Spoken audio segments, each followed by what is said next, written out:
Muy bien, pues vamos allá entonces. Lo primero, muchas gracias por estar aquí.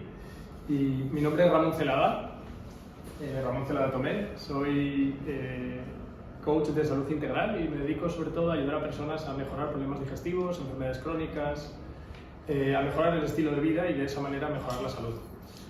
Hoy estoy aquí gracias al Canatur.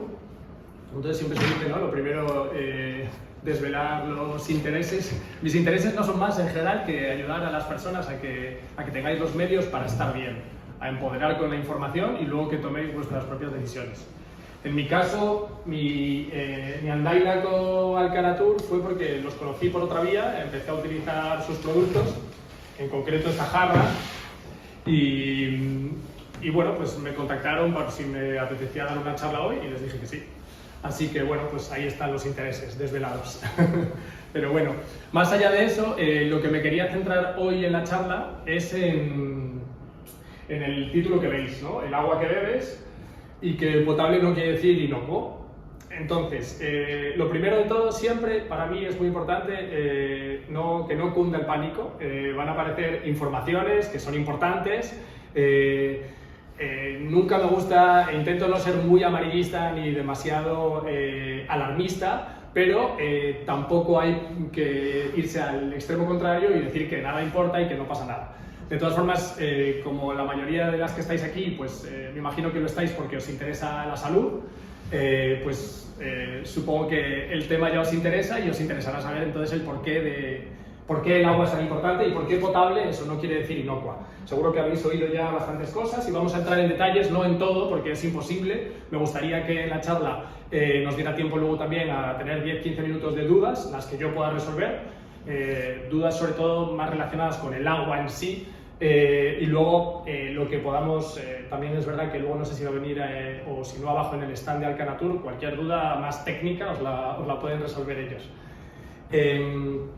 Pero eso, como las personas que estamos aquí tenemos en común que queremos vivir una vida más sana y no siempre es fácil, lo primero que a mí me gusta decir siempre es que, aunque la genética es muy importante y todos llegamos a este mundo con una base que apenas podemos modificar porque es genética, sí que es verdad que lo que sabemos es que esa base influye un 30% más o menos en nuestro destino de salud, digamos.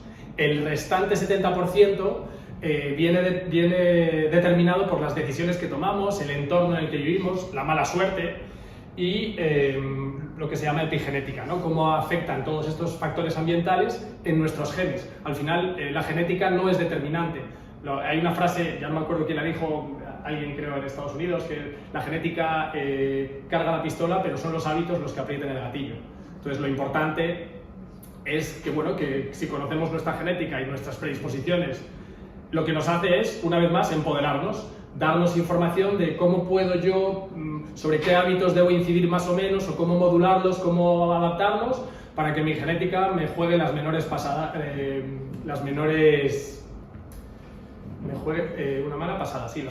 posibles. Entonces, vamos allá. Siempre se oye hablar, y seguro que os suena, ¿no?, que beber más agua es muy importante, que el agua es fundamental, y es cierto, pero se oye que ayuda a perder peso, que mejora la piel, que ayuda a los riñones a excretar más toxinas y que reduce las migrañas. Son así algunos de las reivindicaciones, digamos, de los beneficios asociados al agua más comunes, ¿no? Pero me gustaría dejar ahí la incógnita hasta el final de la charla, si os parece bien, para atraparos aquí y que no os vayáis, sobre si de verdad esto es cierto o no, qué parte de verdad hay en esas afirmaciones. Entonces, lo que sí es cierto, y seguro que más o menos nos suena, es que la vida se originó en la Tierra hace muchísimos años y se originó en un medio acuático. Es decir, que el agua, o por lo menos un medio acuoso, fue determinante para que la vida apareciera en el planeta. Hoy no os voy a aburrir a lo mejor con más historias, pero hubo un biólogo francés muy famoso, o por lo menos en todo lo que tiene que ver con el agua, que se llamaba René Quinton. No sé si os suena. Quinton os suena a lo mejor porque es a día de hoy una marca potente a nivel de aguas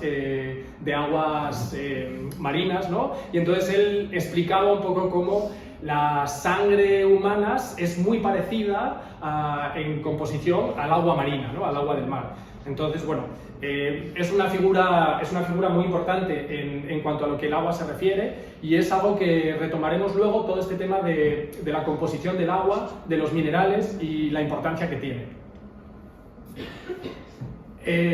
Os hablaba de que el entorno, ¿no? Y de que el ambiente y de que las decisiones que tomamos son cruciales para nuestra salud y representan más o menos el 70%. Entonces, el progreso, que es fantástico, ¿no? Y porque, pues, por llevarlo al tema en el que estamos, los sistemas de potabilización y de traída de agua son magníficos y han salvado miles de vidas, ya no solo por el hecho de aportar agua y no tener que ir a buscarla a kilómetros y kilómetros de distancia, como aún se tiene que hacer en otras zonas del mundo. No solo eso, sino que además se potabiliza. El agua se potabiliza, entonces se trata con una serie de agentes desinfectantes, sobre todo para evitar el peligro más grande que había hasta hace no tantos años, y las muertes principales en el mundo eran por enfermedades infecciosas, ¿no? Agentes como virus, bacterias, parásitos, hongos. Entonces, en realidad, el progreso, como siempre, es una ayuda. Los fármacos son de gran ayuda, los hospitales son de gran ayuda, por supuesto, las cloacas, todos los sistemas como decía, de traída y de potabilidad del agua. Sin embargo, también es verdad que cuando el entorno cambia, y cambia de una manera tan drástica como lo ha hecho en las últimas décadas, porque no hay que mirar muy atrás y en general, por las medias de edad que tenemos, y me incluyo dentro, si miramos hacia nuestros abuelos y bisabuelos, el estilo de vida y el entorno que los rodeaba era muy distinto. Entonces, lo que podemos ver es que los sistemas biológicos y mecanismos adaptativos que tiene nuestro cuerpo, un cuerpo que se ha originado hace millones de años, a veces se ve desbordado por el entorno actual y por la forma que tenemos de vivir y las decisiones que tomamos. De hecho, y como os decía, el interés de la charla no es solo que yo os hable y que os guste lo que diga o no, sino que despierte el interés en luego poder ir un poquito más allá. Y entonces eso lo hago también, pues, Vivir sin tóxicos es un libro que a mí me ha gustado mucho, es de Elizabeth Silvestre, y esta es una de las afirmaciones. Hay muchísima documentación y bibliografía detrás de lo que ha escrito, y por eso os lo pongo aquí. Y lo que dice, ¿no? En este párrafo: desde la Revolución Industrial se han sintetizado más de 100.000 sustancias químicas declaradas en la Unión Europea, ya no hablamos de otros continentes u otros sistemas, y cada año se suman 5.000 sustancias químicos sintéticas nuevas, ¿no? De estas 80.000 son utilizadas en diferentes industrias, y 8.000 son sospechosas de ser verdaderamente tóxicas para el ser humano. Es decir, es un entorno que cada vez más es un entorno más adverso para el cuerpo. Otras organizaciones que os sonarán, pues han hecho diferentes estudios, y en esos diferentes estudios, 2003, 2004, o sea que ya hablamos de hace tiempo que esto se sabe, ¿no? Se vio que al analizar el polvo de los hogares se encontraba en 1 gramo de polvo X sustancias tóxicas, que obviamente de por sí en 1 gramo de polvo no es un problema. Pero en el 2004 la asociación revela que unos análisis de sangre elaborados a varios ministros de la Unión Europea pues detectan tóxicos, y un número considerable, y además tóxicos que estaban prohibidos desde hacía mucho tiempo. Es decir, que el cuerpo tiene estos sistemas de adaptación y de modulación, tiene unos sistemas fantásticos, pero también es cierto que los tóxicos, sobre todo cuando son de nueva síntesis y la naturaleza de nuestro cuerpo no está acostumbrada, pues son tóxicos a veces que persisten. Es decir, que no solo se bioacumulan, se acumulan en diferentes estructuras del cuerpo, sobre todo en la grasa, por una razón más para querer estar en forma, pero además persisten. Es decir, que hay tóxicos que, aunque el cuerpo pueda eliminarlos, incluso hay algunos que lo dificulta y se quedan todavía más tiempo en nuestro organismo. Podemos ir incluso más allá, ¿vale? Y creo que esto va a ser la diapositiva más amarillista y alarmista que voy a poner. Pero no es alarmista, es realista, ¿no? Y pues, en el 2007, un catedrático, ¿no?, de Medicina Preventiva y Salud Pública, no cualquier persona, escribe un artículo y explica que el entorno en el que vivimos también es determinante para enfermedades tan atroces y pues sibilinas como es el cáncer, ¿no? De hecho, personas de mucho renombre y que van a estar aquí en estos días en Biocultura, así que si tenéis la oportunidad pues lo podréis ver. Otro catedrático de la Facultad de Medicina de Granada, en este caso, Nicolás Olea, que a lo mejor os suena, si habéis leído algo sobre el tema de los tóxicos, disruptores endocrinos, pues hace una afirmación contundente que salió en muchísimos medios, ¿no? Y con ese lenguaje además cercano que tiene él, que decía que el 100% de los niños españoles, niños y niñas españoles, mean plástico cada día. Y esto es cierto y lo vamos a ver. Entonces, ¿por qué? Pues porque, como decía al principio, potable no significa necesariamente saludable y potable tampoco significa necesariamente sostenible, ¿vale? Entonces, como decíamos al principio, hay una serie de recomendaciones, de cosas que nos suenan mitos, ¿no? Y siempre están los 8 vasos de agua diarios, más o menos, ¿no? Ese 1,5 litros, 2 litros de agua. Y yo, sobre todo, como os decía, soy terapeuta y recibo a personas en consulta en el día a día, cientos de pacientes, y cuando llegan, la mayoría se disculpan, no, yo ya sé que no bebo suficiente agua, que no llego a esos 2 litros de agua ni de lejos, ¿no? Yo les digo, bueno, calma, porque a lo mejor no hay que llegar a tantos litros de agua, ¿no? Ahora veremos eso. El Real Decreto que está ahí puesto, pues, es el que regula la potabilización del agua en España, ¿no? Y de los compuestos, y veamos bien, porque es importante leerlo, ¿no? O sea, el agua potable tiene una presencia autorizada de compuestos tóxicos para nuestro organismo. Es decir, que como es lógico, es un sistema de potabilización, pero no es un sistema infalible y probablemente sería económicamente inviable filtrar absolutamente todo. Entonces, estos son algunos de los tóxicos que se encuentran en el día a día y que todos bebemos y entramos en contacto con durante nuestro día a día, porque veremos que no solo los bebemos. A lo mejor os suenan algunos, otros menos, pero lo importante no es aprenderse los nombres, es tener un poco el concepto, ¿no? El concepto de que hay tanta cantidad ya de sustancias en el agua, pero ojo, porque no es el tema de hoy, pero no son solo las sustancias que hay en el agua. El problema del cuerpo es que está sometido a, pues todos, ¿no? O sea, hemos venido aquí, no sé si habéis venido andando o habéis venido en coche, en cualquiera de los casos habéis pasado al lado de la Vedra, que está lleno de coches, que emiten gases que inhalamos inevitablemente, y os ponéis ropa que tienen materiales más o menos sintéticos, con tintes más o menos sintéticos que las industrias vierten en las aguas, que llegan a los suelos, que llegan a los mares, que llegan a la alimentación que comemos, que se evaporan y luego nos llueve encima. Entonces, bueno, es un sinfín y parece que yo que quiero apagar e irme porque esto parece imposible escaparse de ello, pero nada más lejos que las ganas que tengo, que es transmitir la esperanza y que se puede hacer y que no es tan complicado, que hay que tomarse los pasos poco a poco, pero que hay métodos y formas que veremos que son abordables, asequibles y viables en el día a día. Entonces este es el famoso efecto cóctel que Nicolás Olea le llamó en su día y que se ha hecho famoso, efecto, fenómeno cóctel, ¿no?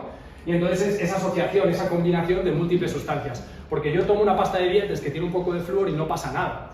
Yo bebo agua en una comunidad como puede ser, pues no es la nuestra, pero donde el agua está fluorada y no pasa nada. Yo voy al dentista y me da un chupito de flúor y no pasa nada. Aún recuerdo cuando yo estaba en el colegio, y eso no sé si en función de las generaciones, nos daban un chupito de flúor. ¿Sí, no? Y entonces, el flúor es un compuesto neurotóxico. Y a mí hay un dentista que me gusta mucho de Estados Unidos que dice, él ha criado a sus hijas, a sus 3 hijas sin flúor, ¿no? Y cada uno, bueno, pues zapatero a tus zapatos y cada uno se enfoca en el área que le toca y él fuera el flúor porque es lo que le entra al dentista.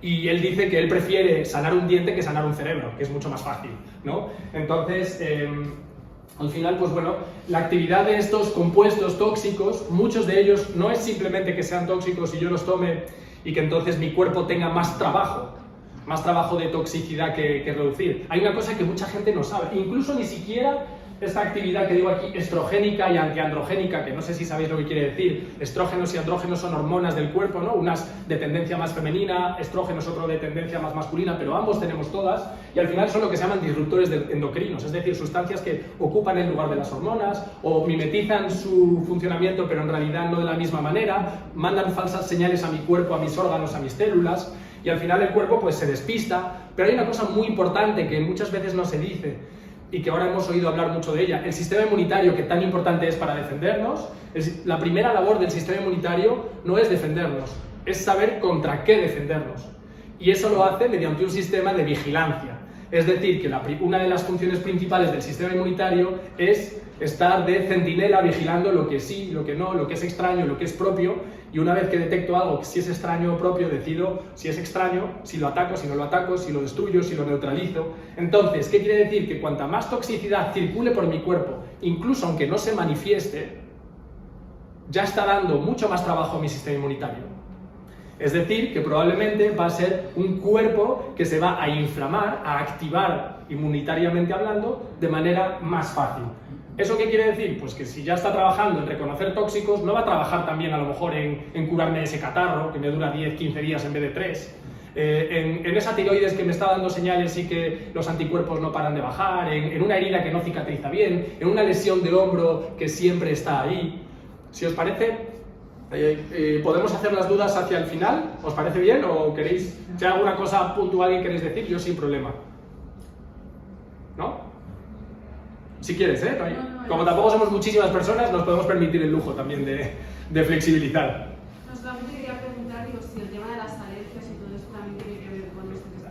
Ahora lo vamos a ver. Por supuesto que sí. Ya que estoy hablando del sistema inmunitario, una alergia es una reacción de hipersensibilidad o de hiperreacción del sistema inmunitario. Hay diferentes tipos, es decir, que cualquier alergia, me da igual la que sea, pero prácticamente cualquier alergia, voy a dejar un porcentaje de duda siempre ante lo que pueda aprender, cualquier alergia, puesto que está mediada por el sistema inmunitario, si yo mejoro mi sistema inmunitario o le doy menos trabajo a mi sistema inmunitario, va a estar menos sensible y va a estar menos hiperactivo. Por lo tanto, puede mejorar. Como visteis antes, aquí antes os ponía una serie de compuestos que unos os sonarán más que otros, ¿no? Trialometanos, dicloraminas, cloraminas. En general, si no me equivoco, el agente desinfectante más utilizado en la península ibérica es el cloro. El flúor se utiliza ya en muy pocas comunidades, creo que en 3 nada más, cada vez menos. Arsénico, plomo, mercurio son ejemplos de metales pesados que son muy bioacumulables y que se suman pues, a los pastes metálicos que yo puedo llevar, a los excipientes que llevaban antiguamente algunos medicamentos, etc. Plaguicidas y pesticidas que son ubicuos, y yo siempre digo, no, a mí no pasa nada, me dicen, no, si a mí me lo da todo mi vecina, y digo, ya, ¿y tu vecina qué le echa a todo lo que tiene? Porque muchas veces a veces en el rural, a veces es casi más peligroso y hay que tener cuidado porque hay mucha mano libre para echar sustancias y que los cultivos florezcan. Microcistinas o trialometanos y dicloraminas, que al final son derivados del cloro y las cloraminas, que son sustancias desinfectantes. Entonces, lo decía por volver a esto, por centrarme en el cloro, que en realidad es como el más ubicuo y el que vamos a encontrar sí o sí en el agua del grifo. El cloro, el problema es que no solo lo bebemos en el agua, sino que además el cloro penetra a través de la piel. La piel es... hay quien dice, yo como mi especialidad es el sistema digestivo, voy a decir otra cosa, pero hay quien dice que la piel es el órgano más grande que tenemos. Se suele decir en una persona media que tiene 2 metros, 2 metros y medio de metros cuadrados, ¿no? De área, si la extendiésemos. Pero yo os voy a decir otro órgano que está en contacto directo con el exterior también, igual que la piel, lo que pasa que de una forma un poco más escondida, que es el intestino. Al final el intestino es como un túnel que atraviesa una montaña. Todo lo que comemos, salvo que atraviese la pared del intestino, está fuera del cuerpo, está en contacto con el exterior. Entra por la boca, sale por el ano, pero mientras circula por el intestino en sí, que es un tubo, es como si yo tuviese una manguera, mientras está en la manguera, el contacto, el interior de la manguera, la luz del intestino, es el exterior del cuerpo. Hasta que no atraviesa esa pared intestinal, no es el interior. ¿Eso se entiende? Sí. ¿Por qué lo digo? Porque la mucosa, que es como la piel, pero dentro del cuerpo. Las mucosas son tejidos que recubren orificios del cuerpo en contacto con el exterior. Entonces, la mucosa del intestino, si la extendiésemos con sus asas, con sus imaginaciones, sus vellosidades y microvellosidades, la superficie que tiene de contacto con el exterior es de 400 metros cuadrados. Es decir, que le gana de goleada a la piel. Entonces, lo que bebemos va a través, por supuesto, del intestino, pero todas las mucosas, nasofaríngeas, oculares, vaginales, por supuesto intestinales, pulmonares, La mucosa pulmonar después de la intestinal es la más grande, creo que está cerca de los 200 y pico metros cuadrados, es decir, es una superficie enorme, prácticamente como una cancha de tenis, si extendiéramos toda la mucosa pulmonar. Pues cuando yo me ducho y cuando yo me pego un baño, cuando yo voy a un spa, cuando me baño en una piscina que está clorada el agua, ese cloro también entra en contacto conmigo, no solo con la piel y con las mucosas, sino que también lo inhalo. Y de hecho, tengo por aquí la cantidad exacta, porque no me lo sé, pero os puedo decir que decía, hay un artículo, hay un estudio científico que encontré que dice que el cloroformo, que es una sustancia derivada del cloro que se forma en contacto con otras sustancias orgánicas, el cloroformo que inhalamos en una ducha de 10 minutos, es verdad que es una buena ducha, pero es igual o mayor a la cantidad que se suele ingerir bebiendo 2 litros de agua. Es decir, que la cantidad es considerable. Por eso los sistemas de los que vamos a hablar no son sistemas solo para el agua que bebemos, sino para el agua que tocamos, para el agua que inhalamos. Un poco por lo que comentabas antes, ¿no? Pues aquí están, y añadimos las alergias, pero la mayoría de alteraciones, manifestaciones, porque no tienen que llegar a patología o enfermedad, las más habituales. Problemas digestivos, ¿vale? Ahí es disbiosis intestinal, que es las alteraciones que se producen en la microbiota, ese ecosistema, ese conjunto de microorganismos que tenemos aquí, la flora intestinal, que es determinante para nuestra salud. Pues son alteraciones que se provocan por todos estos compuestos que veíamos, ¿no? Alteraciones hormonales que ya vimos, dermatitis y otros problemas, y todos los problemas de piel tienen muchísimo que ver con lo que está sucediendo en el intestino. Daños neurológicos, disfunciones renales, inmunosupresión, como os decía, y cáncer, por supuesto.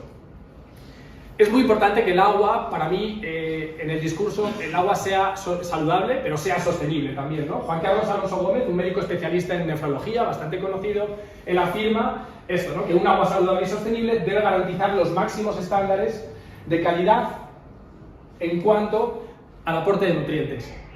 Incido mucho en la calidad, porque en realidad siempre se habla de la cantidad de agua que tenemos que beber, pero no hablamos de la calidad. Es cierto que el cuerpo es un 65% agua, ¿no? Las células viven en un medio acuoso, y sin un buen intercambio de nutrientes y de información fuera y dentro de la célula, no se produce la vida y tenemos falta de energía y no podemos funcionar, y al cabo de los años llegan las enfermedades. Ese medio acuoso, como os decía, es un medio muy parecido al agua de mar, es decir, es un medio con sustancias, no es agua pura y dura. Tiene minerales, tiene iones, tiene electrolitos, ¿no? Y esto es muy importante. De hecho, no podemos pasar más de 3-5 días sin beber. ¿Y cuánta agua hay que beber al día? Verdaderamente estos 8 vasos, según la Organización Mundial de la Salud, como es lógico, porque ellos tienen que mojarse y decir una cifra, y en general para toda la población, ellos apuntan a unos 1,5 o 2 litros de agua al día, unos 8 vasos. Pero hay que tener en cuenta que para mí lo más importante no es qué cantidad bebes, sino simple y llanamente que bebas exclusivamente cuando tengas sed. De verdad que no hay otra recomendación. Hay quien dice, yo mismo solía decir, pues fíjate en la orina, si la orina es muy clara, muy clara, a lo mejor has bebido un poco de más, si sigue siendo muy oscura, quizás no estás bebiendo suficiente agua, pero al final lo importante es saber que el agua también se come. La mayoría de alimentos, ojo, siempre y cuando llevemos una alimentación basada en alimentos frescos, y ya habéis visto que de maneras un poquito sesgada he puesto a lo mejor no los alimentos que solemos pensar cuando pensamos en alimentos que tienen agua, ¿no? ¿Se os ocurre algún alimento que sea así, que lo tomes y sea toda agua? La sandía. Sí, ¿no? Todos pensamos en la sandía, es verdad. Pero, o una naranja, ¿no? Fresca en temporada, o un melón, siempre pensamos en eso, ¿no? O si haces un calabacín que te suelta toda el agua en la sartén. Pero al final, el problema es que hay mensajes distintos, y hay que entender que todos estos alimentos que veis aquí, todos en un estudio científico se encontró que tenían un 75% más, al menos un 75% de agua en su composición. Es decir, que cuando yo tomo un buen filete, estoy tomando agua. Cuando tomo un pescado, estoy tomando agua, un marisco, un yogur de calidad. Y volviendo un poquito a lo que decía antes, beber mucha agua es importante, pero hay que tener mucho cuidado. Beber mucha cantidad de agua, sea el agua que sea, ya antes de entrar en ese detalle de los minerales, sea el agua que sea, beber en exceso de agua puede ser tóxico para el cuerpo. Todo en su justa medida, ¿no? La hiponatremia, que es esa situación en la que bajan esos niveles de sodio por un problema de solutos, es peligroso para el cuerpo. Mucho cuidado porque seguramente habéis oído desde hace muchísimos años hablar de la importancia de las aguas de mineralización débil, son las que más se venden en el mercado, y hay que entender una cosa, y es que mineralizar el agua es caro, cuesta dinero.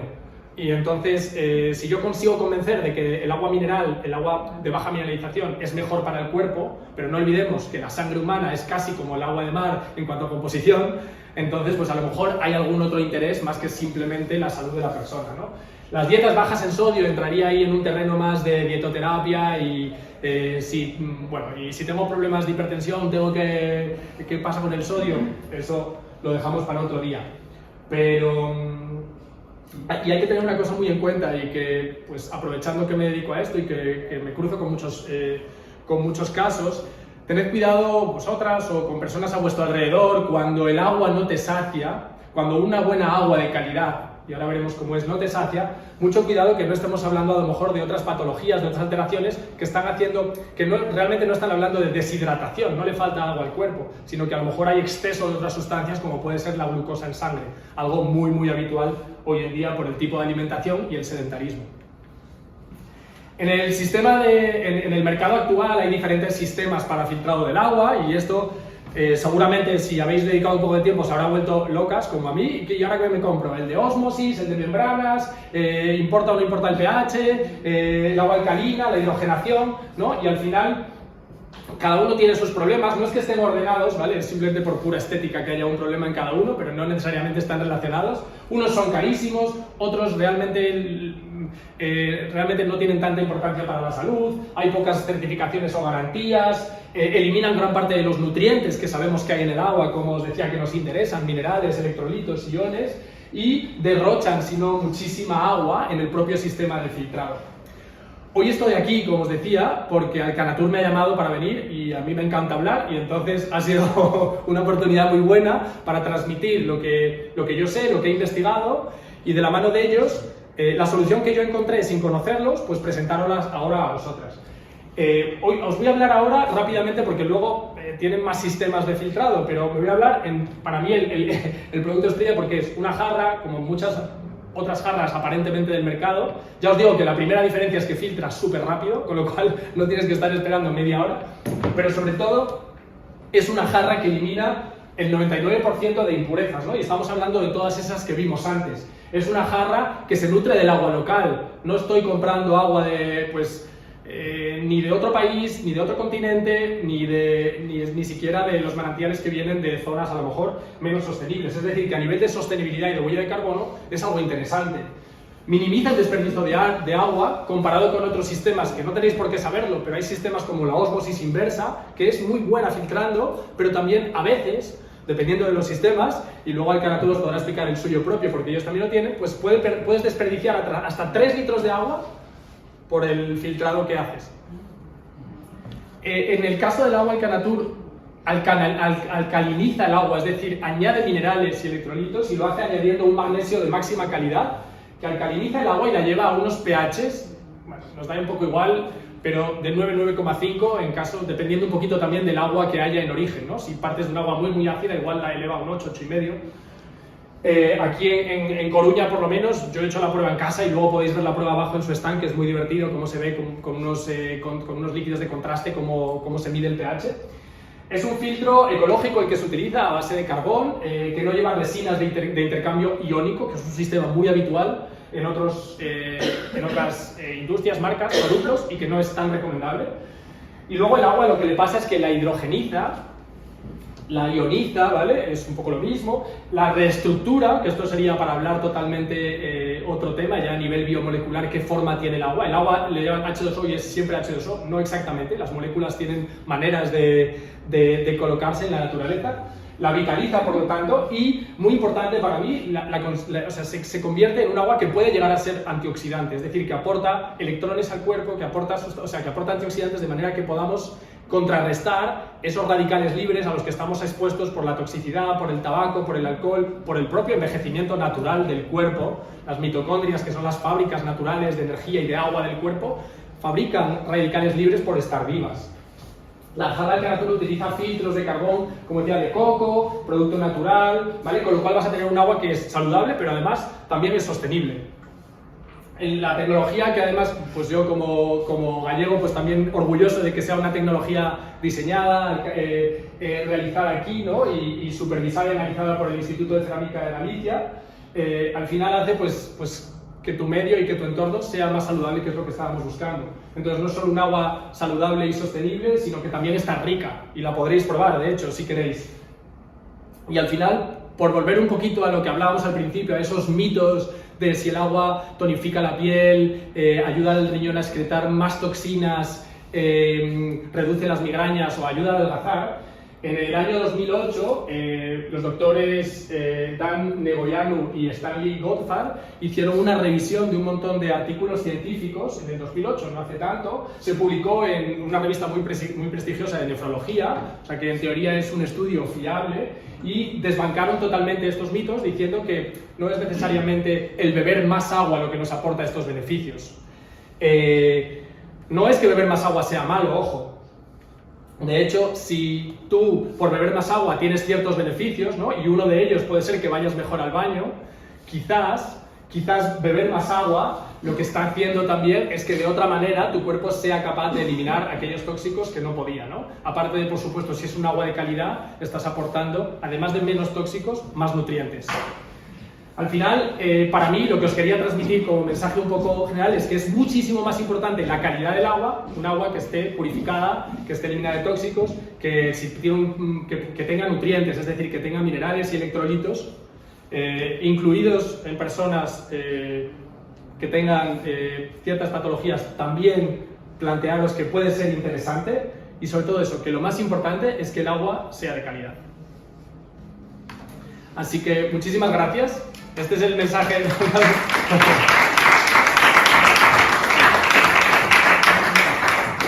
Es el mensaje principal que quería transmitir, y quería daros las gracias por estar aquí, y muchísimas gracias también al Canatur por invitarme a hablar. Y ahora, si os parece, tenemos pues 10-15 minutos, si os apetece, para resolver alguna duda o alguna pregunta que tengáis, a poder ser relacionado con la charla de hoy. Porque yo sé que trato muchos temas, pero hoy me voy a centrar exclusivamente en lo que hemos hablado. Sí. Yo no entendí muy bien por qué la pérdida de esa necesidad de beber y la relación con altos niveles de azúcar en sangre. ¿Nos habla un poquito de eso? Me parece muy interesante. Sí, claro. En realidad es una cuestión de que el cuerpo va a equilibrarse siempre, el cuerpo va a buscar siempre el equilibrio. Nunca hay, cada órgano, cada parte del cuerpo tiene unas condiciones de vida necesarias. Si hablamos, por ejemplo, del pH, ¿no? Que es ese nivel de alcalinidad o de acidez de algún medio, pues el pH de la sangre es de 7,14, 7,30, el pH de la piel es 5,5, el pH de cada pH es distinto, el pH del estómago es de 2, es decir, cada zona del cuerpo tiene unas necesidades. En la sangre, la sangre de por sí tiene unas condiciones cuando se genera, y luego la sangre transporta nutrientes, transporta proteínas, transporta sustancias regenerativas para el cuerpo, defensas, etc. Cuando yo como y digiero los alimentos, los absorbo a través de la pared intestinal, y de ahí van una gran parte al torrente sanguíneo. Entre ellos la glucosa que yo puedo tomar en cualquier alimento. Glucosa no es solo azúcar como dulce que entendemos, glucosa es una fruta se transforma en glucosa, una verdura se transforma en parte en glucosa, una patata, un arroz, ¿no? Y por supuesto bollería, etcétera, un dulce, una cerveza se transforma en glucosa. Muchas veces no lo sabemos, creemos que no estamos comiendo, y sí estamos comiendo cuando tomamos una cerveza, no estamos bebiendo. En fin, lo que hacemos es aportar glucosa al cuerpo. La glucosa es una fuente de energía que el cuerpo necesita, sobre todo los músculos y muchas células del cuerpo, pero cuando ellas ya tienen suficiente, la glucosa permanece en sangre, porque como si estuviese lleno el autobús, no se puede subir, nadie más. Mucha azúcar en sangre permanentemente es tóxica, entonces una manera que tiene el cuerpo de regularla es o forzar la entrada todavía más a los músculos, o intentar diluirla y expulsarla del cuerpo a través de la sed, ¿no? Mediante la sed, mediante el agua, yo bebo, diluyo y la expulso. Entonces, muchas ganas de beber, y esa sed que no se sacia, en realidad puede venir por unos niveles de glucemia en sangre que están constantemente elevados. Vale, yo también he entendido justamente lo contrario, por eso quería preguntar. Okay. Sí, es normal, es relativamente frecuente ver mucha gente que no tiene necesidad de beber. No, por lo menos yo en mi entorno conozco gente que le cuesta. A ver, ahí hay dos motivos. Hay gente que no bebe agua. Ya. Y luego hay gente que no bebe, ahí puede haber mucha desconexión con el cuerpo, mucho estrés, un estilo de vida muy acelerado, directamente se olvida, ¿no? Y no está en contacto con su cuerpo. Y luego puede haber gente también que no beba tanto porque a lo mejor bebe 1 o 2 vasos de agua al levantarse, come una alimentación basada en productos frescos, tanto animales como vegetales, ojo, como ya visteis, ambos son hidratantes, y al final el cuerpo está bien regulado. Luego depende, una persona sedentaria no necesita lo mismo que una persona activa. Una persona que vive en un clima frío no necesita lo mismo que en un clima cálido. Voy a hacerte una pregunta, por favor. Sí, creo que había otra mano ahí, perdón. No, era la mía, pero estaba relacionada. Vale. Te iba a preguntar las personas que nunca tienen si realmente es que están cubiertas por la alimentación que toman. Puede ser. De todas formas, si esa persona está sana, no tiene un cansancio increíble, no tiene síntomas de deshidratación, quizás su requerimiento de agua es menor. No todos somos exactamente iguales. Sí. Si podías ampliar un poco el tema que has tocado del cloro, con esa transformación en ese agua más tóxica en 10 minutos para la ducha. O sea, más que ¿Cómo se produce ese cambio del calor? ¿Por qué? Sí, más que ampliar muchísimo y entrar en la bioquímica, que ahí me vas a pillar totalmente, porque yo sé que, o sea, lo leo y luego me olvido, no sé el mecanismo bioquímico, sé que es el cloro, a lo mejor no sé si nos puedes ayudar, Juan Carlos, si tú lo sabes, pero si no, yo sé que el cloro, cuando entra en contacto con otras sustancias orgánicas del agua, que están presentes, que no son malas, como son moléculas, en la naturaleza unas cosas reaccionan con otras, ¿no? al entrar en contacto. Y más en un medio acuático, que es el que favorece sobre todo esas reacciones bioquímicas. Entonces, cuando el cloro entra en contacto con otras sustancias, se forman, por ejemplo, pues, compuestos como el que veíamos antes, que son los trialometanos, ¿no? Y son sustancias tóxicas, eso ya se sabe, está reconocido como un posible carcinógeno. Pero luego se forman también sustancias como el cloroformo, ¿no? Que el cloroformo en forma de gas lo aspiramos y a través de la inhalación de las mucosas entra en nuestro cuerpo, y el cloroformo no es muy conveniente para el cuerpo. De hecho, ya sabemos lo que pasa si inhalamos mucho cloroformo y se utiliza para preservar. Es que me llamaba la atención en tu exposición lo del cloroformo, porque por eso te preguntaba yo si era por el agua caliente, porque la explicación que das con respecto a las otras sustancias con las que se mezcla el cloro, sí, se da también en el agua que utilizas para cocinar y en sí, el agua que utilizas para otras cosas. Sí. Como esa puntualización de 10 minutos se absorbe el cloroformo, entonces los alimentos que van a una cazuela con agua del grifo, con sí, cloro, sufren el mismo proceso. En cierta medida sí, en cierta medida sí. O sea, no te lo puedo asegurar al 100% porque no tengo esa competencia, ¿no? Lo que sí te puedo decir es que el agua con la que cocinas obviamente también influye en lo que luego comes. Los tóxicos todos, pero yo me refiero, lo que me llama la atención es la puntualización del cloroformo. Sí, porque encontré este estudio en particular que es... sobre todo, es una manera de llamar la atención sobre el hecho de que no solo beber el agua limpia es importante, sino intentar, dentro de la medida en la que podamos, poco a poco, pues a lo mejor poner un filtro a la ducha, ¿no? Como los que tienen Alcanatur u otros sistemas, entender que el agua en el que, o si a lo mejor ya bebo un agua y yo tengo un sistema ya de filtrado de agua para beber estupendo y para cocinar, pues a lo mejor me planteo que si me apetece, pues doy el siguiente paso y el agua con la que me ducho todos los días pues que incluso mucha gente hace gárgaras o incluso bebe un poco, pues sea un agua limpia. Nada, gracias a ti por la pregunta. Una pregunta. Sí. Una pregunta. Yo tengo en casa en la cocina un sistema Osmosis. ¿Podría complementarlo, porque no hace como Alcanatur, obviamente, lo de ionizar el agua, complementarlo con agua del mar, por esos minerales que quizás tiene 5 sistemas de filtrado que a lo mejor me está evitando llegar algún tipo de mineral? Claro, suele pasar, cuando se filtra muchísimo el agua también se filtra lo que es interesante, no así tanto en el caso de Alcanatur, y además de que le aportan ese magnesio, algunos sistemas de ósmosis, por lo que sé, también aportan minerales. Sí, aportan magnesio fijo. Es verdad que no suelen aportar la mayoría, sobre todo cuando son muy económicos, aportan sobre todo calcio y sodio, porque son minerales más baratos. Pero sí, el agua de mar microfiltrada, ojo.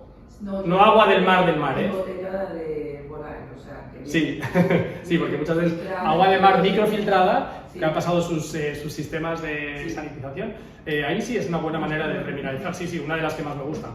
Vale.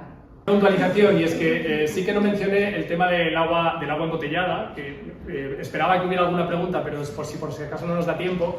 El agua embotellada, siempre que sea en vidrio, es mucho mejor, por supuesto, que el agua embotellada en plástico.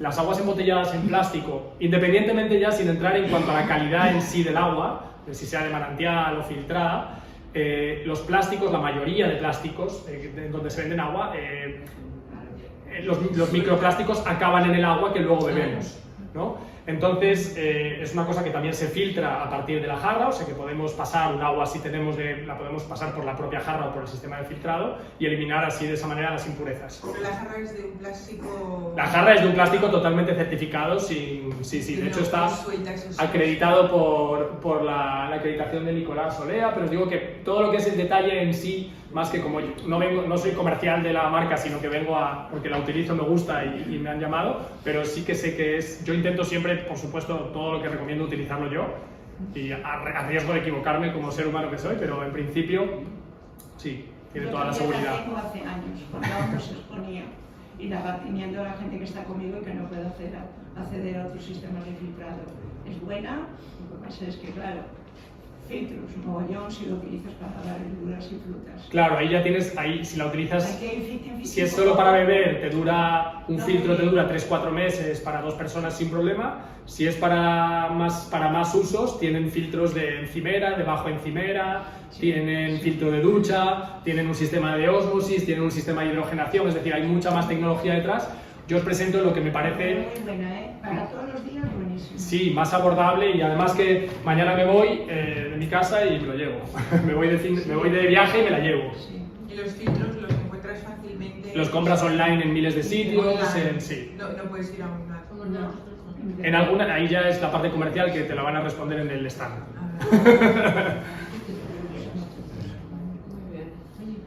Oye, muchas gracias. No, gracias a vosotras por estar aquí. ¿Alguna pregunta más? ¿No? Bueno, pues muchísimas gracias. Gracias de nuevo al Canatur y muchas gracias por